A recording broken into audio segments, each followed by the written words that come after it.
Hello guys, welcome back to my channel. কেমন আছো তোমরা সবাই? আশা করি খুব ভালো আছো, আর আমিও খুব ভালো আছি। চলে আসলাম আরও একটা ইন্টারেস্টিং ব্লগ নিয়ে। আজকে ব্লগটা আশা করি বুঝতেই পারছো কি, এখানে তো ধান মানে সব কিছু কাটাকুটি করে আমাদের মাঠে নিয়ে চলে আসা হয়ে গেছে। এগুলো এখন ঝাড়াও চলছে। আর এখন যে দুটো মানুষ ঝাড়ছে, ও দুটো কে বলো তো?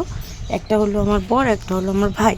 আর বাবা এদিকে হচ্ছে কিনা যে পুটিগুলো পড়ে না, ওগুলো বাবা নিচ্ছিল। যাই হোক, তো এদিকে দেখতে পাচ্ছ এইগুলো হলো আমাদের টোটাল ধান। আর এখানে ঝাড়া হচ্ছে। রোদ্দুরের তেজ দেখো, এরা ইচ্ছা করে দুপুরবেলা ঝাড়ছে যাতে বেশি রাত না হয়, পুরোটাই একদিনে ঝেড়ে নেবে।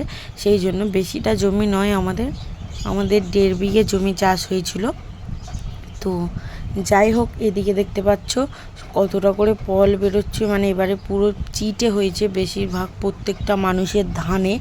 আর এখানে ভালো করে প্লাস্টিক বিছিয়ে নেওয়া হয়েছে যাতে বাইরে একটাও না যায়। আর এপারে তো খড়গুলো রাখা হচ্ছে।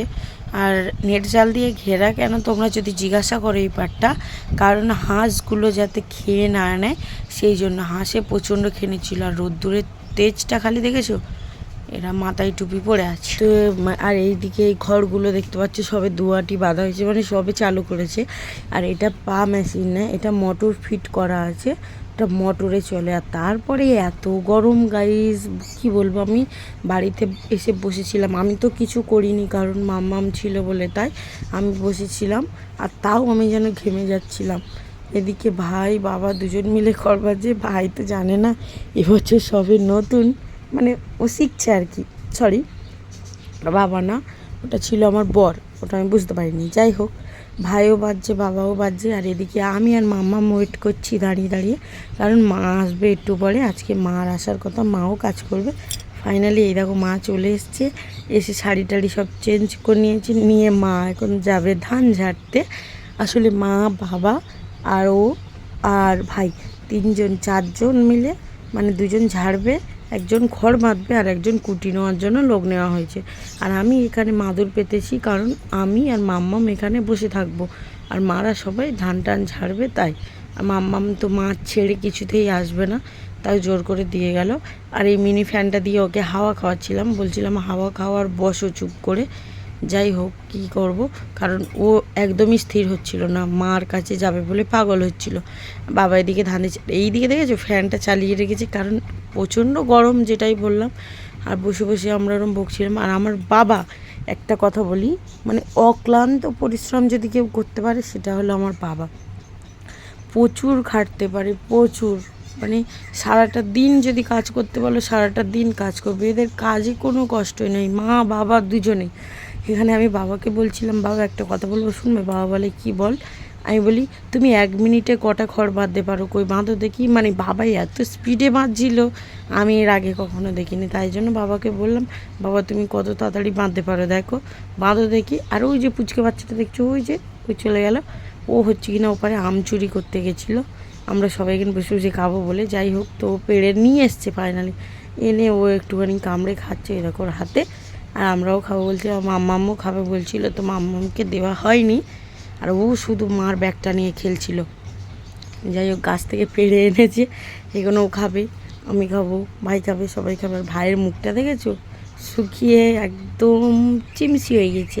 আর এদিকে ধান ঝাড়া প্রায় হচ্ছে, হাফ হাফ হয়নি, মানে 3-4 বস্তা হয়েছে। বস্তাগুলো আমি ধরে ভরেছি, আমি ধরেছিলাম, আর বাবা গামলি কাটিয়ে কাটিয়ে দিচ্ছিল ভরার জন্য।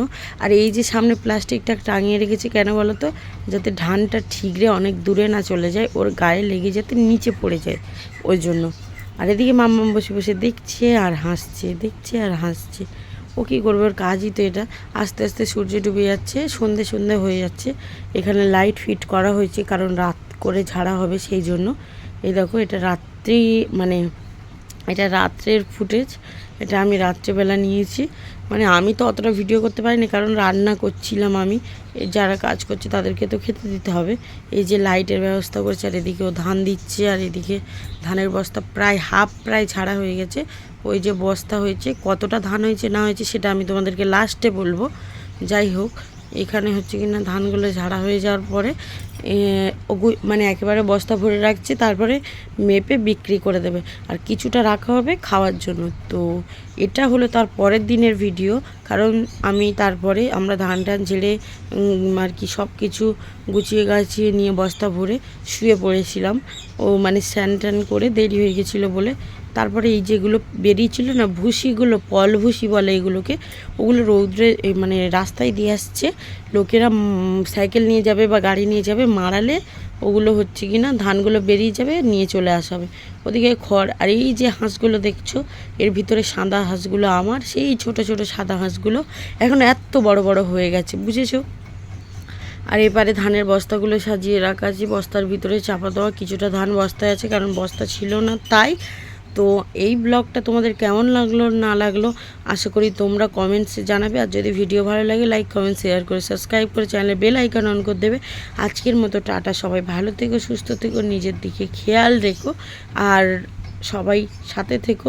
অবশ্যই নতুন নতুন কিছু দেওয়ার চেষ্টা করব।